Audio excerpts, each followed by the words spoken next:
हमारे चैनल को सब्सक्राइब करें और बेल आइकन दबाएं।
मारो बेटो दिवा दो साहब। कहाँ है आपका बेटा? एक झाड़ से लटके हुए पिछला 1.5 साल से।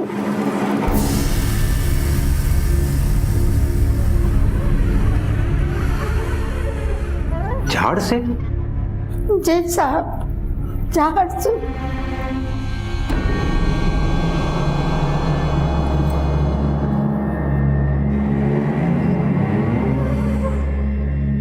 सत्ताईस अगस्त 2015 को एक बूढ़ी माँ 70 किलोमीटर की दूरी तय करके एक पुलिस चौकी पहुंची।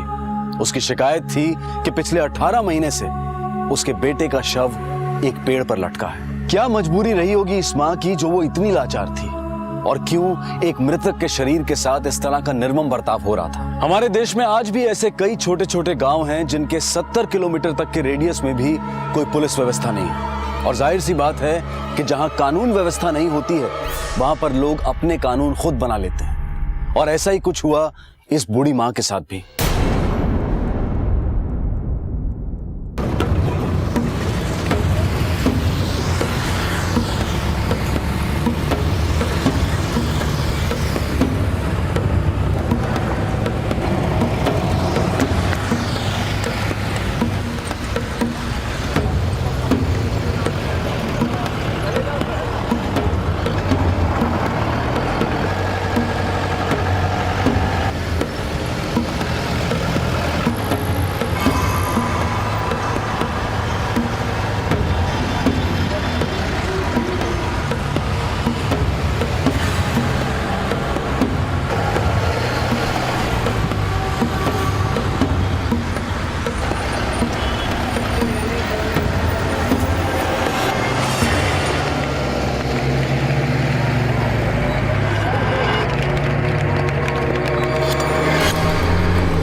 सरपंच जी,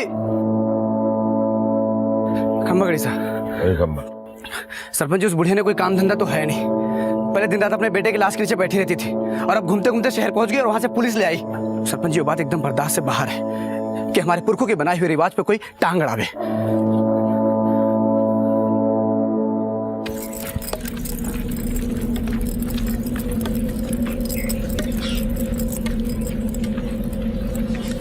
यो साहब, मारो कांजी।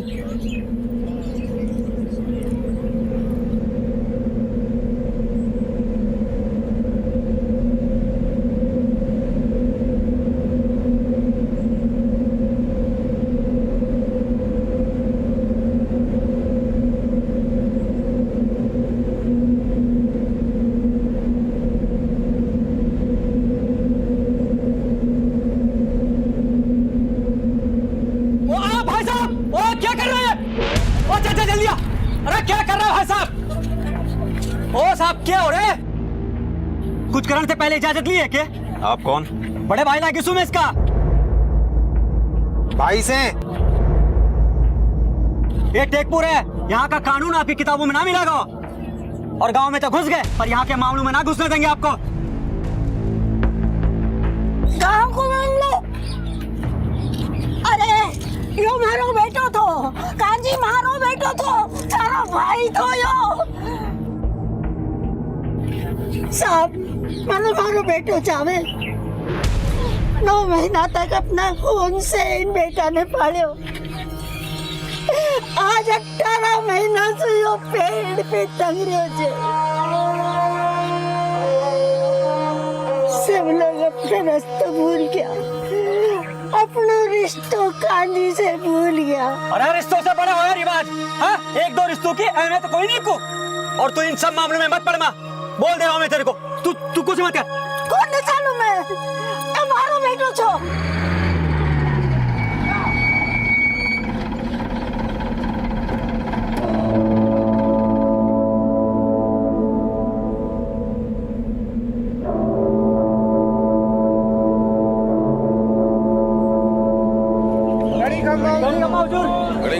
गणी खम्मा, आपको देखकर अच्छा लगा। मैं ब्रजेश्वर प्रसाद, इस गांव का सरपंच, आपकी सेवा में हाजिर। सरपंच जी, हमें कंप्लेंट मिली है, जिसकी वजह से ये जरूरी है कि इस बॉडी को नीचे उतारें और थाने ले जाएं। आपके लिए तो हमारी जान हाजिर है दरोगा साहब, पर ये लाश आपके लिए तब तक हाजिरी न लगा पाएगी जब तक कि घरवाला ने मोहताना के पैसे ना मिलेंगे। उससे पहले बिल्कुल नहीं, कतई नहीं।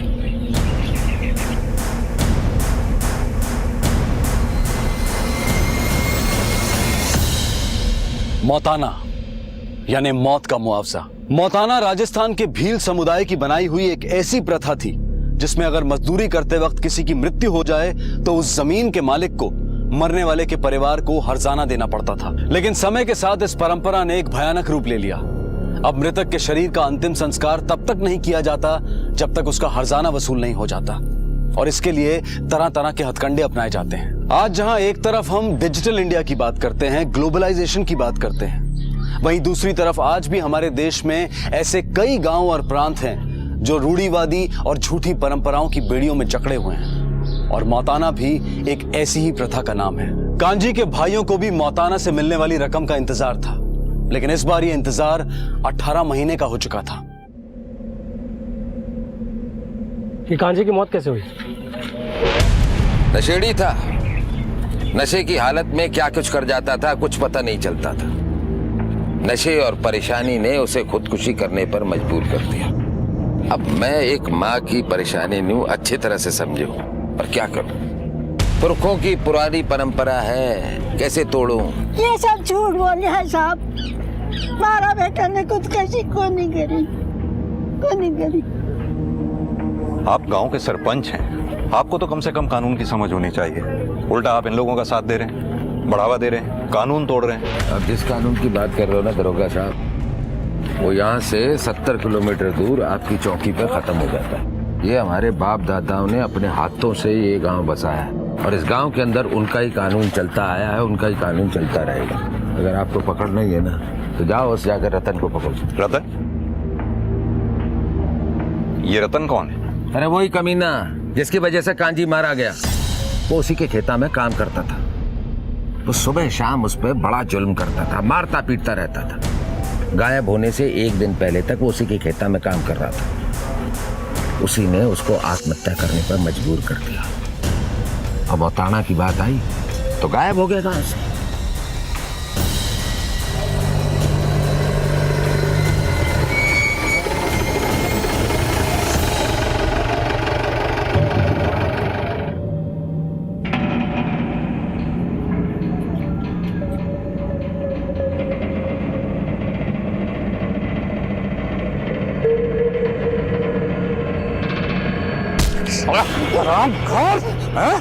साले काम चोर इसे किस बात के लेता है? सोने के? आज मैं तन्ने तब तक मारूंगा जब तक थारे बदन से खून और आंखों से नींद दूर ना हो जाए।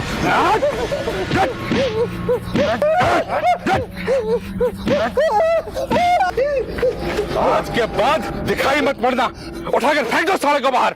मारो जितना हिसाब बनता जाओ, पहले मुझे लौटा दो तो मैं चला जाऊं। हिसाब की तो तू बात ही मत कर कांजी। तने जितना हमारा नुकसान करवाया है ना, उल्टे भारे पीछे थारे पे निकलेंगे।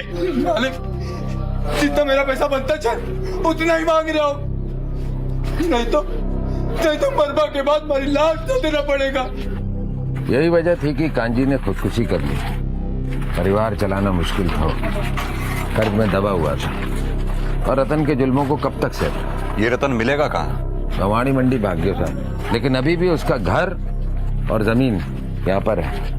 कहाँ तक भागे गुस्सा, कभी ना कभी तो आवेगा। और जब तक रतन खुद आकर के पैसे मतलब मौताना नहीं देता तब तक लाश ऐसी टंगी रहेगी पेड़ पे। ये तो हमारे गांव का रिवाज है। एक रिवाज हमारा भी। हम भी गलत काम करने वाले को ऐसे ही लटकाते हैं फांसी पे। ये कांजी के साथ जो कुछ भी हो रहा है ना, वो गलत है। सूर्यभान, ये केस सिर्फ छोटे गांव में आत्महत्या का नहीं है, गांव वालों की मान्यताओं का है। सदियों से चली आ रही इस प्रथा को वो इतनी आसानी से तोड़ने नहीं देंगे।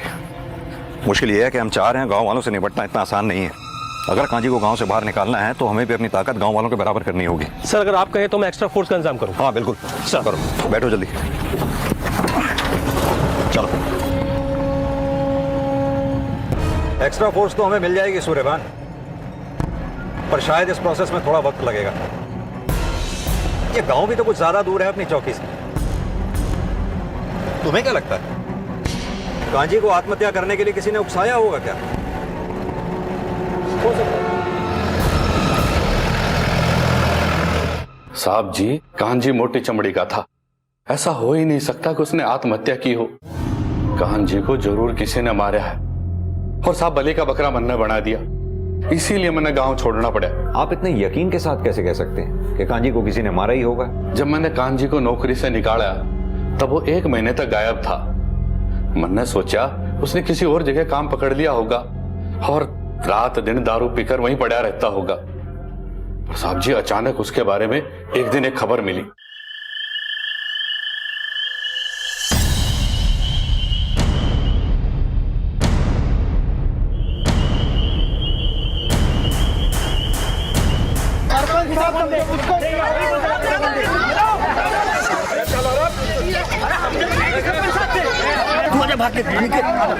क्या बात है सरपंच जी, यो हमारे घर के आगे इतनी भीड़ क्यों लगा रखी है?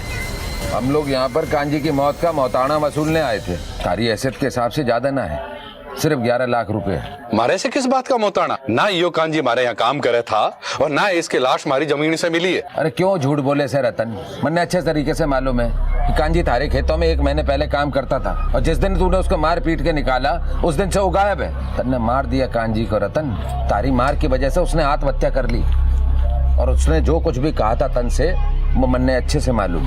और तू ही मौत का जिम्मेदार है कांजी का, और 11 लाख रुपए तन्ने ही देने पड़ेंगे रतन। मैं 1 रुपये को नहीं दूं।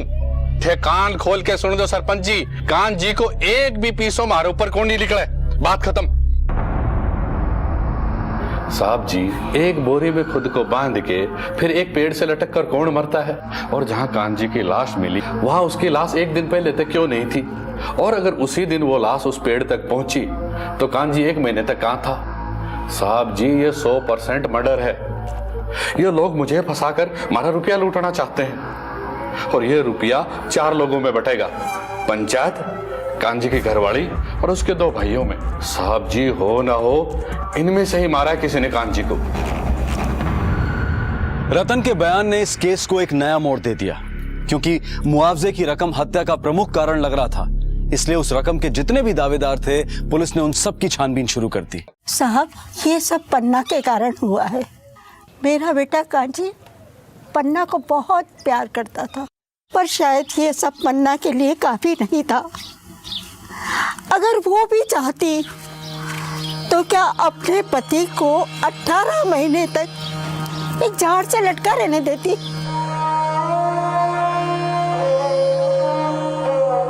किसी को कांजी की परवाह नहीं है, सब अपने फायदे में लगे हुए हैं। कांजी को ऊपर लटकाने में कई लोगों के ईमान नीचे गिरे हैं। कांजी की माँ को कांजी की पत्नी पन्ना पे डाउट है। रतन ने भी इशारा पन्ना की तरफ किया था। ये पन्ना का मामला कुछ ज्यादा ही उलझा हुआ लग रहा है।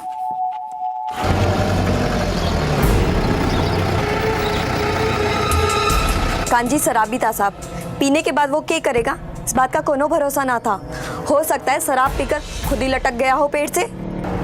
एक आदमी ने खुद को बोरी में डालकर पेड़ से लटका लिया और सुसाइड कर लिया। ये जितने भी लोग इस फालतू के लॉजिक को सच बता रहे हैं, सब के सब झूठ बोल रहे हैं। इन पर नजर रखो सूर्यभान, हम इनमें से किसी पर भी भरोसा नहीं कर सकते। सर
हेलो जी साहब, कांजी की पत्नी पन्ना और उसके बहनोई सियाराम में कुछ ना कुछ गड़बड़ है। जी साहब, मैंने अपनी आंखों से देखा है। ठीक है,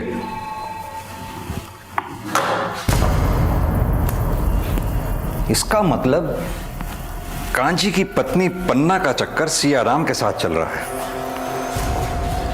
एक तरफ तो कांजी की लाश कब्र में दफन भी नहीं हुई और दूसरी तरफ हमारे सामने हर रिश्ते का सच कब्र खोद के निकल रहा है। कहीं यही वजह तो नहीं जिसकी हमें तलाश है? हो सकता है सर। एक विधवा का एक बच्चे के साथ जिंदगी को आगे बढ़ाना क्या होता है साहब, वो आप ना समझ सकोगे, क्योंकि हमारे समाज में तो औरतों पे कीचड़ उछालने से मर्दानगी साबित हो गए। सियाराम ने हमारे में दिलचस्पी दिखाई और कांजी के जाने के बाद मुझे भी किसी का सहारा चाहिए था। हम दोनों की जरूरतें मेल खाती थी और यही कारण था कि हम दोनों का मिलना शुरू हो गया। और इसके बाद तुमने रिश्ते बना लिए? वो हमारा सबसे ज्यादा ख्याल रखता है। कांजी भी हमारा ख्याल रखता था, पर सियाराम उससे भी ज्यादा हमारा ख्याल रखता है और इतना ही काफी है हमारे लिए। पन्ना को ये बात ज्यादा अच्छी लगती है कि सियाराम उसका सबसे ज्यादा ख्याल रखता है। अब पता ये करना होगा कि सियाराम पन्ना प्रेम गाथा कांजी की मौत के बाद शुरू हुई या कांजी की मौत के पहले से ही। हुकुम साहब, हमारे को क्या लेना देना कांजे की मौत से, और उसे भी उसके पत्नी के साथ में पिछले 1 साल से ही हूँ, मतलब कांजे के मौत के 6 महीने बाद से। और आपको अगर ये जानना है ना कि कांजे ने आत्महत्या किया कि उसका खून हुआ, तो ये बात आपको कांजे के भाई केदार और भानु ने पता चलेगा।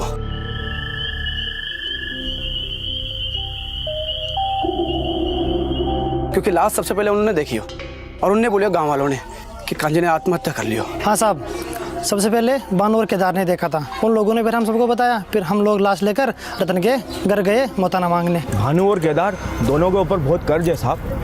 कांजी 19 था तो ये दोनों भाई 20।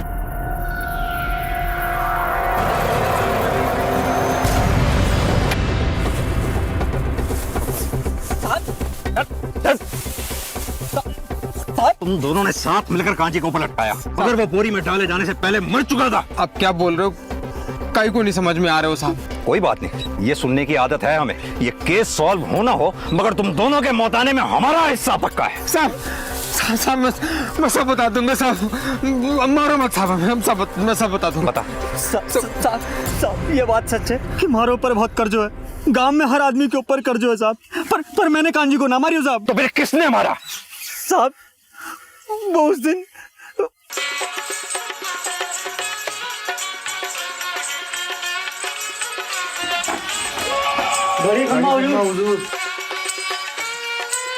कांजी को 3 दिन से कोई पता ना है।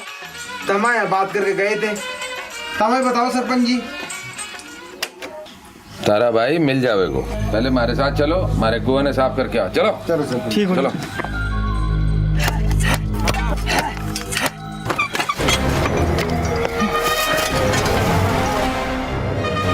पर साहब कुएं से पानी ना निकला, कांजी की लाश मिली।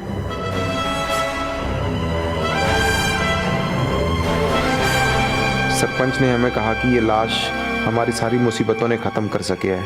हमें भी लग गया कि शायद हमारी किस्मत को इसी लाश की तलाश थी। मोताना के पैसे से सारे कर्ज दूर हो जाते साहब। हमने कांजी की लाश को एक बोरी में डाल दियो और रात में उस पेड़ के पास ले जाके हमने उस पेड़ से लटका दियो साहब। सूर्यभान, लाश सरपंच के कुएं के पास मिली। हो सकता है पहले सरपंच ने कांजी को मारा और फिर अपने कुएं के आसपास दफना दिया, और फिर इन दोनों भाइयों को उसने जानबूझकर कुएं की सफाई के लिए बुलाया, और जब सफाई के दौरान इन दोनों को कांजी की लाश मिली तो उसने इन्हें अपने प्लान में शामिल कर लिया। पर कांजी और सरपंच में कनेक्शन क्या हो सकता है? हमारे प्राइम सस्पेक्ट थे सरपंच, ये 2 भाई और कांजी की पत्नी पन्ना। बाकी सबका तो पता चल गया, बची पन्ना। तो चलो अब पन्ना के भी पन्ने खोल डालते हैं। चलिए, हमने पिछले 2 साल के सारे गड़े मुर्दे उखाड़ डाले। कांजी की लाश भी हमें सरपंच के कुएं में दबी मिली, जिसे बोरी में डालकर आत्महत्या का रूप दे दिया गया। देखो पन्ना, देर सवेर हमें सारी बातें पता चल ही जाएंगी, इसलिए अगर कुछ छुपा रही हो अभी भी वक्त है। कांजी की जिंदगी सिर्फ 2 ही चीज़ों पे चलती थी साहब, पहला दारू, दूसरा कर्ज।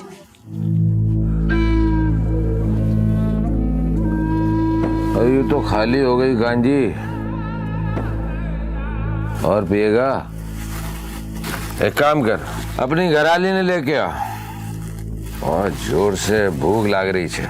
वो हमारे लिए खाना बनाएगी और मैं तेरे लिए दारू लेके आता। चल खड़ा। गाड़ी कम मालिक।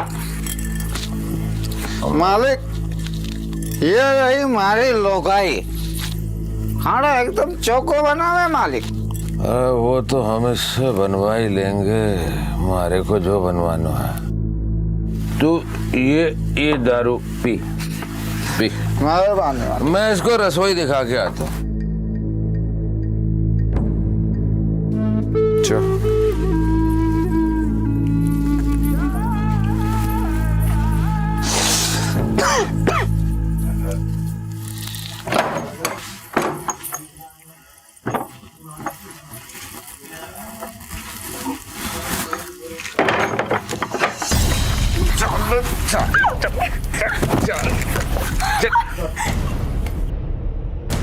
अगले दिन जब कांजी को सब समझ में आया वो सीधा सरपंच के घर उससे लड़ने पहुंच गया।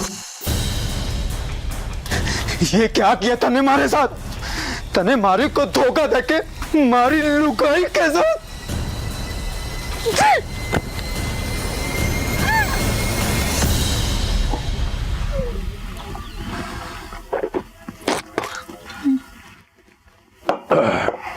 देख, अरे तारे को बोला तो था कि मन्ना भूख लगी है, और ऐसे वक्त पे किस चीज की भूख लग सकती है बता? अरे शराब के बाद सवाब की भूख होती है, ये भी बताना पड़ेगा क्या? चल खड़ा हो, खड़ा जो बैठ बैठ। हाँ इधर देख, अरे इधर देख, मारे 2 लाख रुपए तारे पास है। मन्ने मांगे के नहीं ना? मन्ने भूख होती है सवाब की, तुम्हारी भूख शांत कर, मैं तारी भूख शांत करूंगा। बहुत अच्छा सौदा बता रहा हूं। चल ये ले 20 रुपए और ये ले दारू। अरे रख ले, चल। कांजी मेरी फिक्र करता था साहब, मारे से प्यार भी बहुत करता था, पर कभी कभी ये नशा प्यार, रिश्ते, इंसानियत, इन सबको खोखला कर देते हैं। कांजी नशे में डूबता जा रहा था। सरपंच ने उसकी कमजोरी पकड़ के उसे शांत कर दिया था। सरपंच रोज आता था और वो रोज मेरे साथ।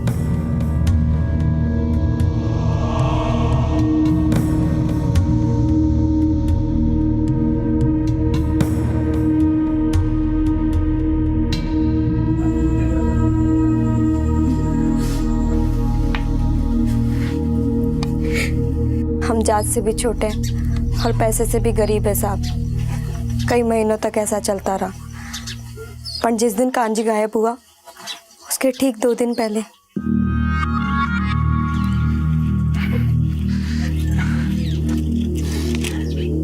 अपनी जिंदगी के सारे पाप धुल जाएंगे। तू परेशान ना हो। देख देख, मन्ने दारू छोड़ दी है, भले ही मन्ने भूखों मरना पड़े, पर तन्ने सरपंच की भूख ना बनने देंगे। ओ कांजी, तुझे सरपंच साहब ने अभी के भी बुलाया है। तू अपनी बोतल उठा और उन्हें अपनी उठाने दे। निकल जा यहाँ से और जाके कहते अपने सरपंच से उसकी और मेरी यारी दोस्ती खत्म। 2 दिन में उसके 2 लाख रुपए उसे ला के दूंगा, और उसके बाद यहाँ आने की हिम्मत ना कर। जा निकल जा। फिर वो 2 दिन कभी नहीं आया साहब। आई तो कांजी की खबर। आप मेरी बहन से क्या पूछताछ कर रहे हैं? अरे पूछताछ करनी है तो उनसे जाकर कीजिए, जो हाँ सब बातों का जिम्मेदार है। जब किसी गरीब का फायदा उठाकर उसका शोषण किया जाता है तो नुकसान सिर्फ उस गरीब का नहीं बल्कि पूरे समाज का होता है, क्योंकि ये सोच समाज की उस विकृत मानसिकता को दर्शाती है जिसे अब सुधरने की जरूरत है। गांव का सरपंच भी इसी मानसिकता का शिकार था। उसने अपने रुतबे और स्थान का फायदा उठाकर एक गरीब औरत का शोषण किया, और जब कांजी ने इस बात का विरोध करना शुरू किया तो जाहिर है सरपंच को यह बात हजम नहीं हुई होगी। लेकिन क्या सरपंच ने ही कांजी को अपने रास्ते से हटा दिया?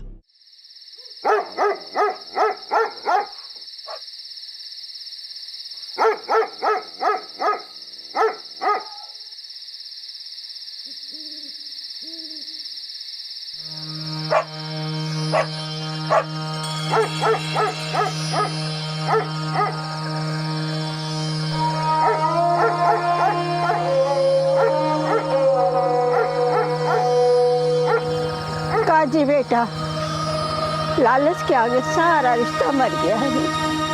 सब अपना चक्कर में पड़ गया है। एक मरिया हुआ आदमी को तमाशा बना रही है। पर तू चिंता मत करे बेटा, मैं हूं ना, थारी माँ। मैं तन्ने आजाद करवा के जरूर रहूंगी, तू चिंता मत कर दे।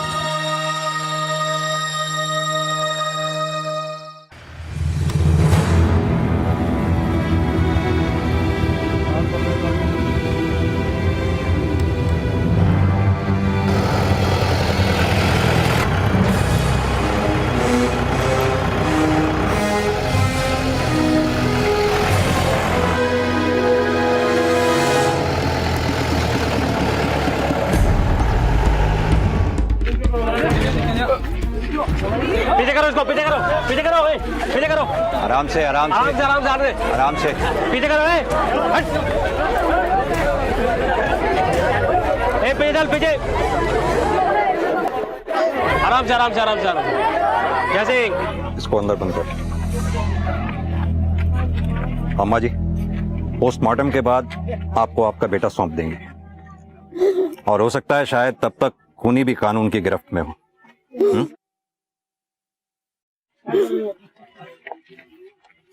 कानून के हाथ तुम्हारे खोखले रिवाजों से ज्यादा मजबूत होते हैं सरपंच।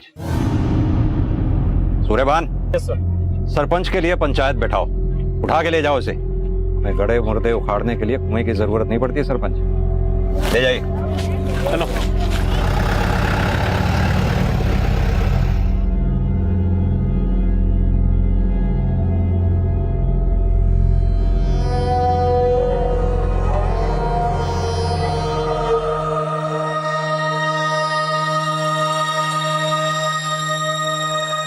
देखो दरोगा साहब, मन्ने कांजी का खून नहीं करा। आप ही बताओ, वो कांजी नंगा फकीर 20-20 रुपए मारे से लेता था, मारे से आखिर वो 2 लाख रुपए कहां से लाता?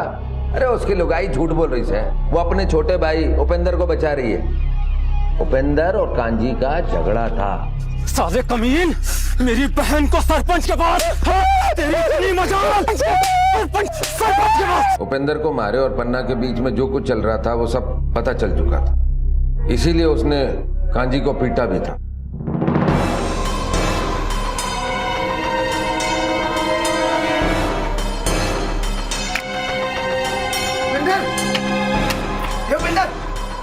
अबे साढ़ू, तू पत्तों घेरो यहाँ पे, मुझे सर को सारे गांव में ढूंढने से भाग दो, लठ मारी को भागो, चलेंगे।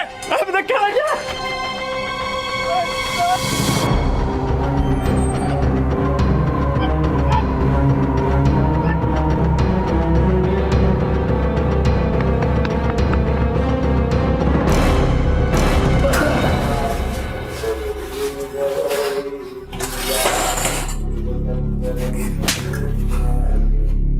क्या लगा था तुझे? हमसे बच के भाग जाएगा? मैंने नहीं मारा साहब। अरे कांजी को मारकर क्या मैं अपनी बहन को विधवा बनाना चाहूंगा? ना।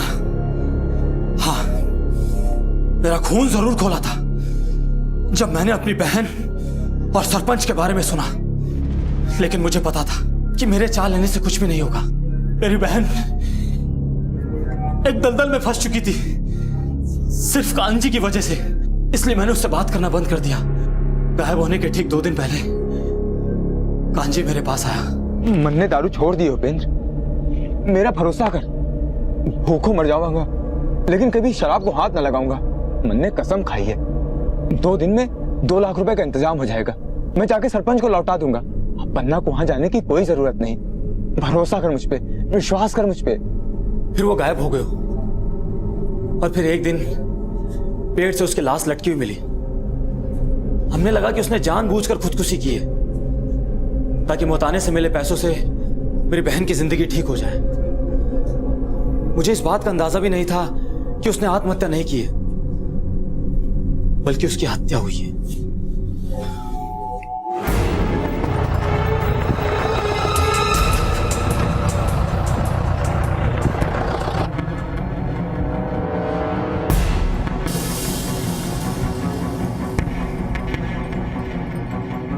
सूर्यवान, हो सकता है कांजी यहाँ किसी से 2 लाख रुपए लेने आया हो और उसे मार दिया गया हो सकता है सर। कांजी की ऑटोप्सी रिपोर्ट आ गई है, स्कल पे क्रैक है। कांजी के सर पे किसी ने वार किया था। मर्डर वेपन भारी या नोकीली चीज, हथौड़ी या उसके जैसे कोई और चीज सर। एक काम करो, कांजी के आगे पीछे ऊपर नीचे जितने भी लोग उसके साथ जुड़े हुए हैं सभी के घर में छापे मारो। इन्हीं में से किसी के घर में से मर्डर वेपन हाथ लगेगा, और मर्डर वेपन हाथ लगते ही हमारे सारे सवालों के जवाब मिल जाएंगे। एक बात और, कांजी की जिस दिन मौत हुई उससे जुड़े सभी लोगों के कॉल डिटेल्स चेक करो, यहां तक कि अगर गांव में पीसी और लैंडलाइन जो भी है चेक करो, उस दिन की सारी कॉल डिटेल्स। यकीन मानो हम केस को सॉल्व करने के बहुत करीब हैं सूर्यभान।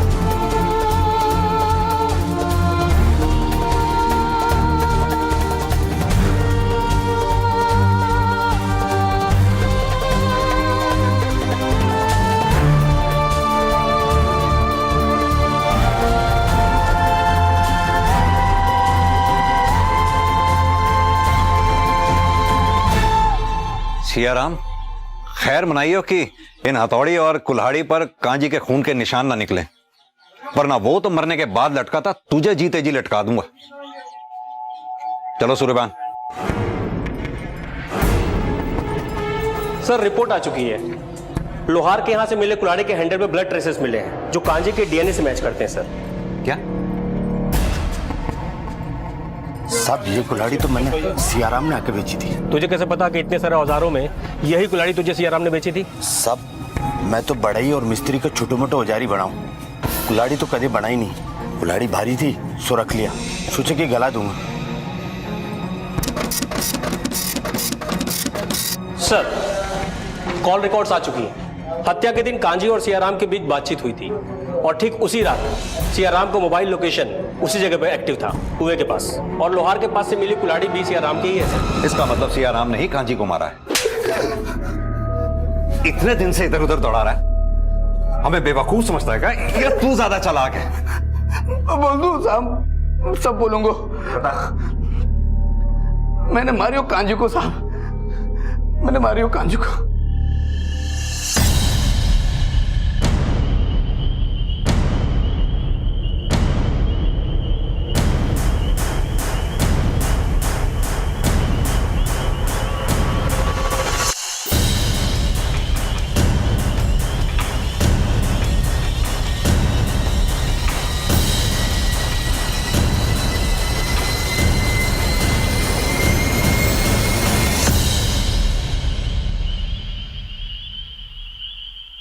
भाइयों, नरेंद्र की लाश लक्ष्यराज की जमीन पर मिली से। नरेंद्र लक्ष्यराज की जमीन पर काम करे था। अब लक्ष्यराज ने नरेंद्र को 8 लाख रुपए मोहताना के देने पड़ेंगे। लक्ष्यराज चल भाई, मोहताना के पैसे दे।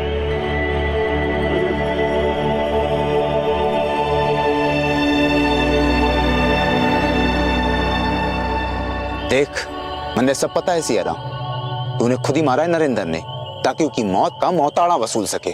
जंगल के पास देखा मैंने तने, लच्छाराम की जमीन के पास अपने भाई को ठिकाने लगाते हुए। देख कांजी, मैं तारा जीजा हूं यार, क्यों फंसाना चाहता तुम्हारे? जीजा है इसीलिए भी तो कुछ नहीं बोला और चुप रहा। खींचे रकम हमारे से बोल। मोहताड़ा की रकम में से 2 लाख रुपए। और वैसे तू घणो समझदार है।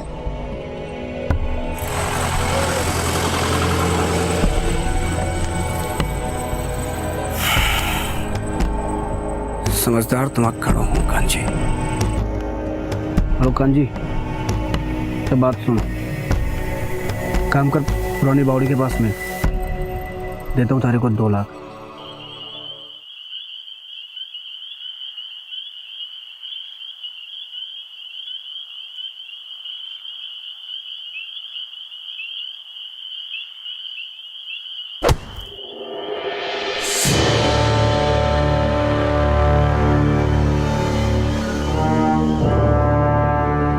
कत्ल तो हो गया साहब हमारे हाथ से कांजी का, पर मैं समझ को ना साहब, मैं करतो तो करतो क्या करतो।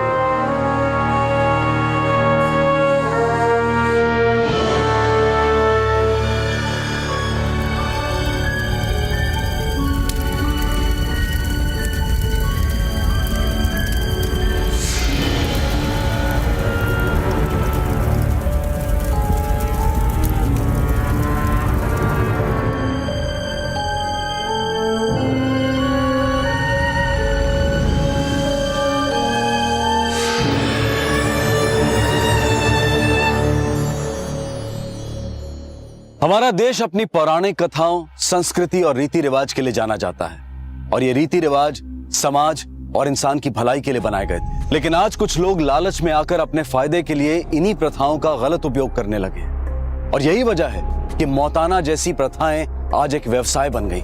यहाँ तक कि लोग अपनी आपसी रंजिश और दुश्मनी को निकालने के लिए भी मौताना का इस्तेमाल करने लगे हैं। मौताना की शुरुआत गरीब परिवारों की आर्थिक सहायता के लिए हुई थी, लेकिन आज मौताना जैसी प्रथाएं हमारे देश को दीमक की तरह खोखला कर रही है। राजस्थान हाईकोर्ट ने यह आदेश दिया था कि फरवरी 2015 तक अगर इन कुप्रथाओं की समस्याओं से निपटने के लिए राजस्थान सरकार ने कोई नया कानून लागू नहीं किया तो राजस्थान को एक पिछड़ा हुआ प्रदेश घोषित कर दिया जाएगा। लेकिन दुर्भाग्यवश आज भी ऐसे कई गांव हैं जहां पर इन प्रथाओं का चलन है। सियाराम को आईपीसी की धारा 302 के तहत हत्या के लिए, 201 के तहत सबूत मिटाने के लिए, 203 के तहत जांच को भटकाने के लिए और धारा 120 बी के तहत षड्यंत्र रचने के लिए अरेस्ट किया गया है। सरपंच को आईपीसी की धारा 201 और 203 के साथ साथ धारा 376 के तहत बलात्कार के जुर्म में भी अरेस्ट किया गया है। सियाराम को जो सबक मिला वो हम सब के लिए सीख है कि जुर्म का सहारा लेकर कभी भी अपने लालच को पूरा नहीं किया जा सकता,